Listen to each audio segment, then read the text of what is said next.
夜间频尿不是衰老之后必然要认命接受的宿命，而是身体正在向您发出的求救信号。您不需要花大钱买昂贵的补品，不需要吃成分不明的偏方，更不需要额外多吃各种药物。解开夜间频繁起夜困扰的钥匙，其实就藏在大家每天都会用到的厨房里面。只要掌握4个零成本的生活小习惯，调对吃水果的具体时间，改掉晚上喜欢喝浓茶喝亮汤的毛病，短短2周之内就能帮您重获一夜好眠。关爱父母的身体健康，不如就从今天这篇文案里的一次小小改变开始吧。深夜的房间里一片漆黑，耳边安静的只能听到自己沉重的呼吸声。您才刚刚躺下没多久，困意都还没完全涌上来，下腹部却突然传来一阵一阵紧绷又强烈的尿意。您在心里无奈地叹了一口气，只能硬着头皮掀开被子，忍着浑身的倦意摸黑爬起来。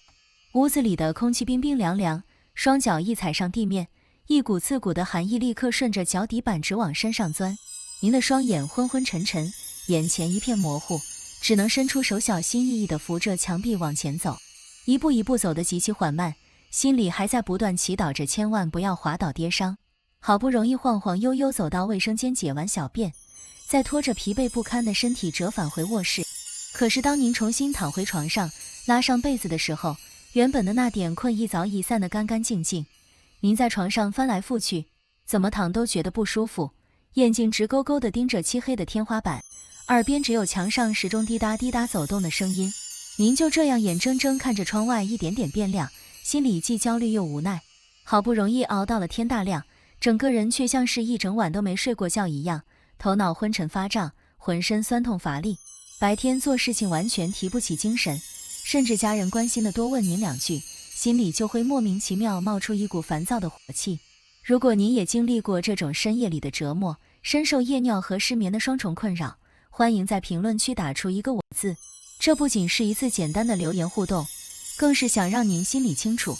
在追求身体健康的这条路上，您绝对不是一个人在孤军奋战。在日常生活中，许多长辈白天出门和老朋友聚会聊天，表面上看起来气色挺好，精神不错，可是只有您自己心里最明白，每个漫长漆黑的夜晚，自己都在和自己的膀胱进行着一场痛苦的拉锯战。您是不是也常常觉得自己这是年纪大了，身体器官自然退化了，夜里频繁跑厕所是理所当然的事情？您是不是也在心里悄悄认了命，觉得除了默默忍受之外根本别无选择？或者您也曾听信别人的推荐，买过不少昂贵的保健补品，结果花了大把大把的冤枉钱，夜里的情况却一点都没有好转。今天我要诚恳地告诉您，事实真的不是这样的。夜间频尿绝对不是您必须全盘接受的命运，它完全是可以被改善甚至彻底解决的。您不需要花大钱去买补品，也不需要承担药物带来的副作用，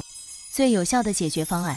其实就隐藏在大家每天都会接触到的厨房里面。我是一位在社区医院内科工作了20多年的主治医生，在长达20多年的看诊岁月里，我每天接触最多的就是上了年纪的长辈，从常见的血压波动、血糖异常到各种各样的睡眠障碍，我接诊过的患者早已超过了上万名。在这几万名长辈当中，有相当大一部分人都被夜间频尿的问题折磨得苦不堪言。许多人一进诊室坐下来，脱口而出的第一句话就是：医生啊，我昨晚又起了好几次，整夜都睡不好。记得有一位68岁的赖先生，之前每晚都要起床跑4、5次厕所，长期严重睡眠不足让他白天精神极度萎靡，连过去最喜欢的下围棋都提不起精神了。刚开始他也以为这是岁月不饶人的自然现象，尝试过各种偏方和补品，却根本毫无效果。后来他来到我的诊室，我们一起仔细梳理了他的日常生活作息，终于找到了隐藏在细节里的真正病因。我们没有加开任何一颗新药，仅仅是对他的饮食习惯和饮水时间做了一些微小的调整。让人惊喜的是，短短2个星期之后，他的夜尿次数就大幅度减少了。再次回诊的时候，赖先生笑得合不拢嘴，告诉我他现在终于能一觉安稳睡到天亮了。这些年来，我见过太多像赖先生这样的例子，只要做出一丁点科学的调整，生活质量就会发生翻天覆地的变化。为了帮助更多受此困扰的长辈，今天我决定把这套经过多年临床验证、简单又实用的方法毫无保留地分享给大家。在接下来的内容中，我将为您深入浅出地拆解3件核心干货。第一，夜间频尿背后隐藏的真实身体机制是什么？第二，一种家家户户都有的常见水果，究竟该怎么吃才能发挥出意想不到的助眠效果？第三，有哪些日常生活中看似不起眼的小习惯，其实正在悄悄伤害您的睡眠和器官？如果您希望继续获取更多接地气、零成本且科学实用的健康科普知识，欢迎动动手指点击关注和订阅，开启旁边的小铃铛，这样以后每次更新重要的健康干货，您都不会不小心错过了。很多长辈总以为半夜频频起床上厕所，单纯是因为自己晚上水喝多了，或者单纯是肾脏老了。实际上，夜间频尿的背后有着非常明确的3个生理机制。第一个机制是抗利尿激素分泌的减少。在我们年轻的时候，身体在夜间会自动分泌较多的抗利尿激素，让肾脏在休息的时候减少制造尿液。但是随着年龄逐渐增长，这种激素的分泌量会慢慢下降，这就导致肾脏在半夜依然像白天一样忙个不停，源源不断地产生强烈的尿意。第二个机制是膀胱弹性的减退。膀胱就像是一个蓄水用的气球，年轻的时候气球非常有弹性，能装下很多尿液。随着年纪变大，膀胱壁的肌肉弹性开始下降，容量跟着变小，稍微有一点点尿液积聚在里面，膀胱就会急躁地向大脑发出信号，催促您赶紧起床上厕所。第三个机制是下肢水分的夜间回流。许多长辈白天习惯久坐或者久站，因为重力的关系，大量的体液和水分会静悄悄地堆积在小腿和脚踝附近。到了晚上躺平睡觉的时候，这些堆积在下肢的水分就会顺着血管重新流回心脏和肾脏。肾脏突然接收到大量的血液，就会加速加班工作，把这些水分转化为尿液，这就导致您半夜不得不频繁爬起来排尿。如果您把这些生理机制全部归咎于老了只能认命，任由夜尿问题持续恶化下去，后果可能远比您想象的要严重得多。长期夜间睡眠被切得支离破碎，大脑无法得到充分的休息，记忆力和注意力会呈现断崖式下降。您可能会发现自己越来越健忘，情绪也变得越来越急躁，容易因为一点小事就和家人产生摩擦。更危险的是，上了年纪的长辈在深夜昏暗、头脑发昏的状态下频繁下床，跌倒和骨折的风险会成倍增加。对于高龄长辈来说，一次严重的摔倒骨折，往往意味着需要长期卧床，身体各项功能会迅速衰退。69岁的陈先生就是一个令人痛心的例子。他夜尿频繁好几年了，一直觉得这是老化带来的小毛病，不好意思麻烦儿女，更没想过要找医生看。结果在一次半夜摸黑上厕所的时候，他不小心脚下一滑摔倒在地，造成了严重的手臂和髋骨骨折，不仅整整卧床休养了半年多，原本能走能跑的身体也大不如前了。陈先生的经历告诉我们，夜尿绝不是可以掉以轻心的小事。面对夜尿困扰，不少长辈还会走入另一个极端，盲目断水。有的长辈为了晚上不起床，从下午4、5点开始就一口水都不敢喝。这种做法不仅无法从根本上解决夜尿问题，反而会给身体带来巨大的安全隐患。因为夜间频尿的核心往往是水液代谢与激素调控失衡，并不是因为您白天喝了正常的水。如果刻意极度控水，身体长期处于缺水状态，血液浓度会迅速升高，粘稠度大幅增加，这极易诱发心脑血管方面的急性风险。同时，长期缺水还会导致严重的便秘、口干舌燥以及皮肤干裂。原本是为了解决一个麻烦，结果却给身体制造了更多致命的隐患。真正科学的做法绝不是盲目限制总喝水量，而是精准掌握喝水的时间节点与饮品种类。例如67岁的黄女士，过去因为害怕夜尿，每天下午开始就滴水不沾，结果夜尿不仅没有减少，反而因为血液浓稠引发了严重的头晕和习惯性便秘。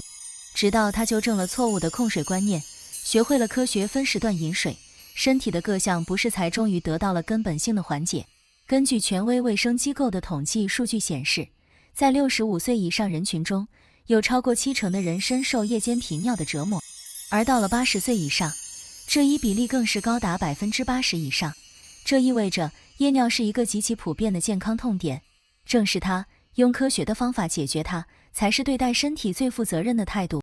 除此之外，慢性病对夜尿的影响同样不容忽视。很多长辈不知道，血糖和血压的波动是诱发夜尿的潜在推手。当人体内的血糖浓度偏高时，肾脏为了排出多余的糖分，会带走大量的体液，导致尿量剧增。许多潜在的糖尿病患者在血糖指标正式超标之前，身体最先发出的预警信号就是夜间频繁起夜。同样，血压不稳定或者心脏泵血功能减弱，也会加重下肢水肿和夜间尿液的生成。心脏每多辛苦跳动一下，都在艰难地清理体内多余的负担。如果对这些潜在的慢性病讯号视而不见，器官的损伤只会日益加重。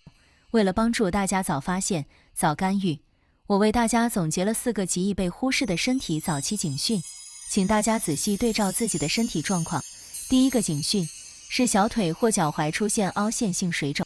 特别是到了每天傍晚的时候，当您脱下袜子，如果发现脚踝处留下了深深的勒痕，用手指按压小腿骨侧面会出现明显的凹坑，并且很久无法复原，这往往预示着您的心脏泵血功能或肾脏排水功能开始出现衰退迹象。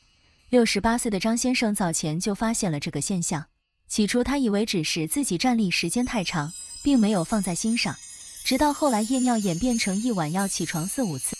他才来到医院检查，结果发现是心脏功能轻度衰竭导致的体液潴留。幸运的是，通过及时干预饮食并配合调理，他的水肿和夜尿症状都得到了极大的控制。第二个警讯是小便时出现细小且持续不散的泡沫。正常情况下，排尿产生的泡沫很快就会破裂消散。如果您发现马桶里的尿液表面浮着一层细密的泡沫，静置了10几分钟依然久久不散，这很可能是肾脏过滤网出现了漏洞，导致蛋白渗漏到了尿液中。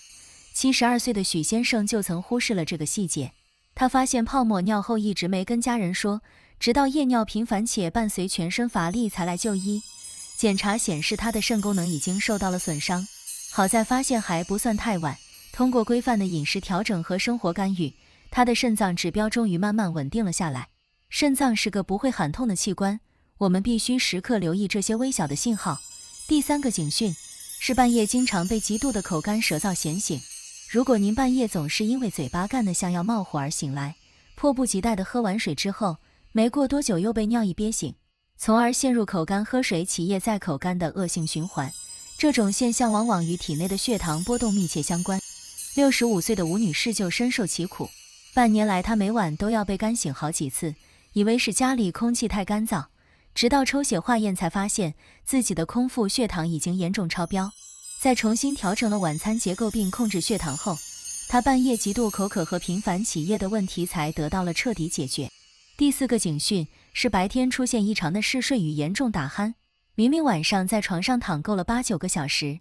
白天坐着看电视或者聊天时却依然昏昏欲睡，甚至伴有震天响的打鼾声和呼吸暂停。这种状况说明您的睡眠结构受到了严重破坏，深睡眠严重不足。夜间频繁起夜只是睡眠呼吸暂停综合征的其中一个外在表现。70岁的林先生就是典型代表，他晚上鼾声如雷，起夜频繁，白天精神状态极差。经过系统的睡眠监测与针对性调整后，不仅白天的精神头恢复了，夜间起夜的次数也从3次减少到1次以内。如果您或者您的家人出现了上面这4种警讯中的任何一项，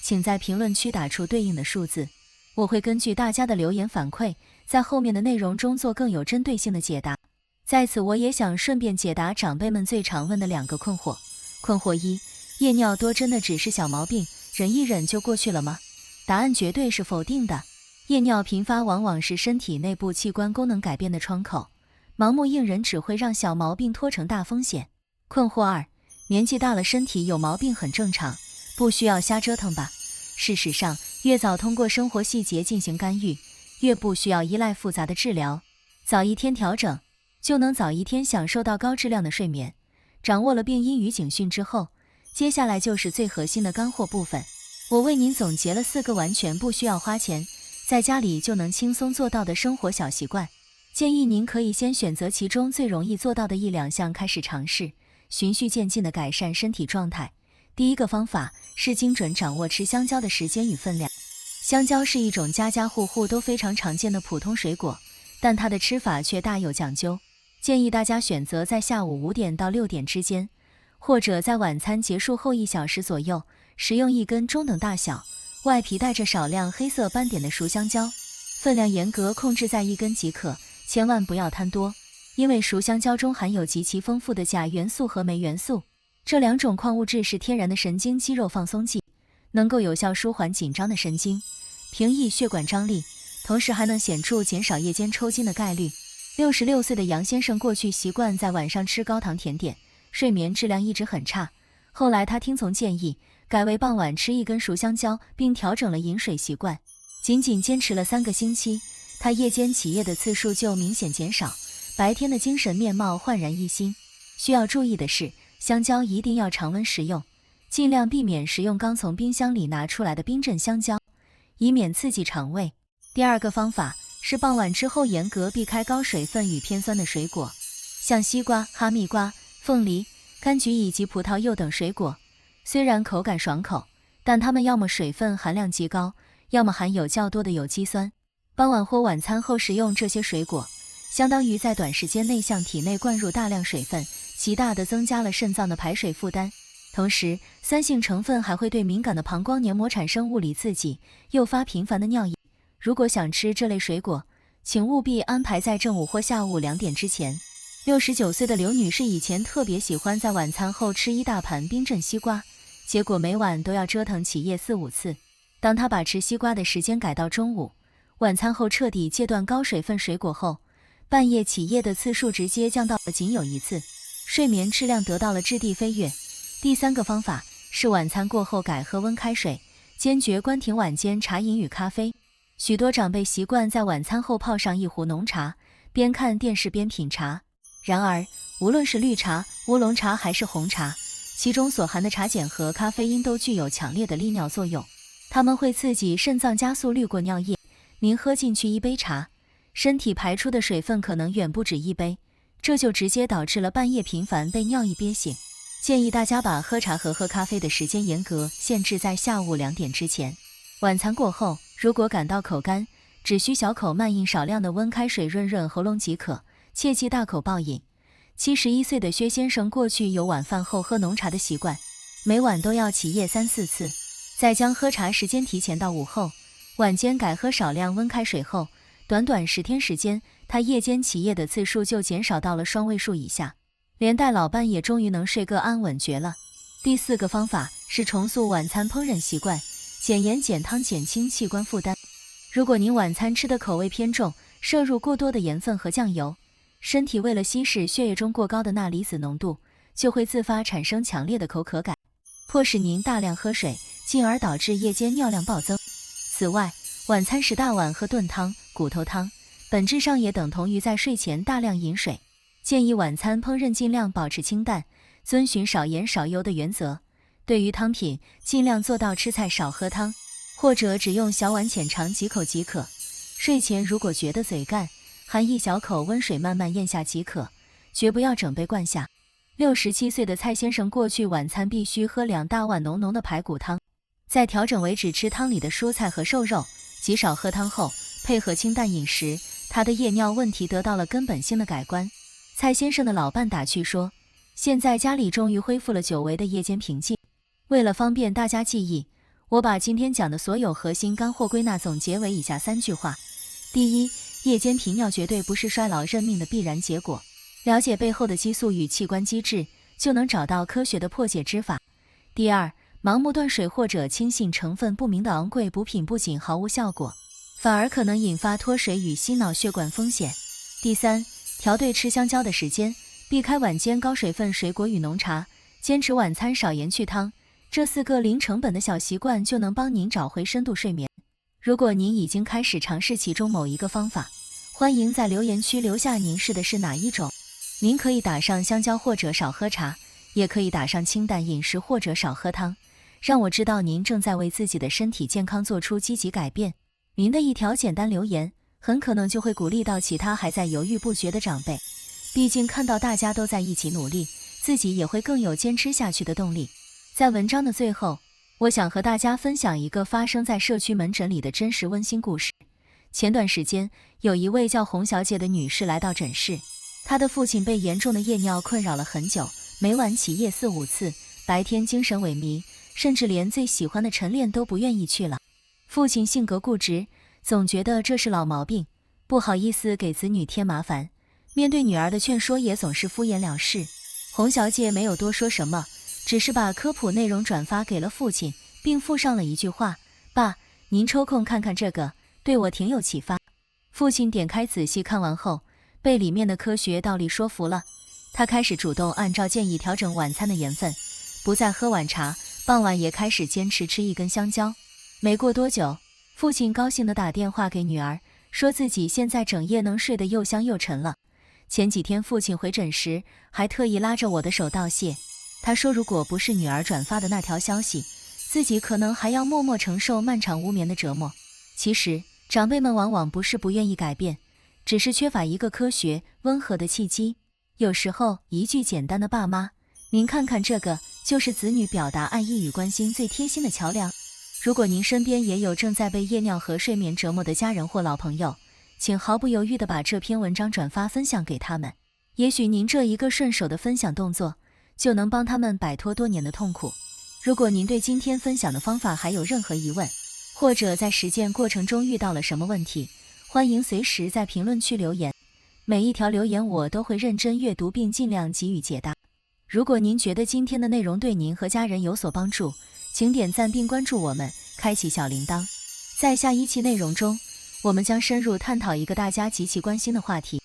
家家户户餐桌上常见的豆腐，到底伤不伤肾？哪些吃法最安全？哪些人群需要格外留神？精彩内容千万不要错过。最后，祝福屏幕前的每一位长辈都能拥有健康的身体、安稳的睡眠和舒心的晚年生活。我们下期再见。